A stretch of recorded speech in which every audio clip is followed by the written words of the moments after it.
Tentunya pemirsa, untuk kedua kalinya, PAL TV menggelar event basket 3x3 tingkat pelajar SMP memperebutkan piala bergilir Wali Kota Palembang.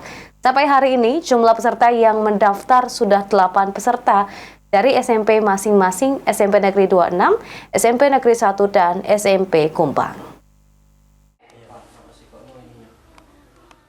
Untuk kedua kalinya, PAL TV sebagai stasiun TV swasta lokal pertama di Palembang akan menggelar event basket 3x3 tingkat pelajar memperebutkan piala bergilir Wali Kota Palembang. Para peserta yang ikut gelaran ini dapat melakukan pendaftaran di kantor PAL TV secara gratis di Rukan PS Mall Jalan Angkatan 45 setiap harinya Senin sampai Minggu. Sampai hari ini, jumlah peserta yang melakukan pendaftaran event basket 3x3 sebanyak 8 tim, masing-masing dari SMP Negeri 26, SMP Negeri 1, dan Kumbang. Khususnya di gelaran tahun ini akan diberiakan oleh bintang tamu salah satu pemain IBL asal Palembang, Arif Febel, serta ada juga stand UMKM di lokasi pertandingan yang akan berlangsung di Sekolah Palembang Harapan. Yang sudah mendaftar ya, kurang lebih ada 8 tim yang sudah mendaftar ke PAL TV.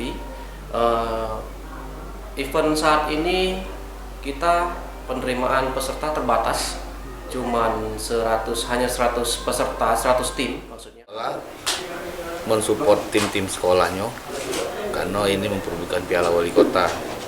Jadi peran dari sekolah-sekolah sangat penting sehingga untuk basket di Palembang bisa hidup. Jadi dari sekolah support, di sekolah support, terus Perbasi support, PAL TV juga sudah sebagai IO untuk event sudah mensupport kegiatan. Aji Delia, PAL TV.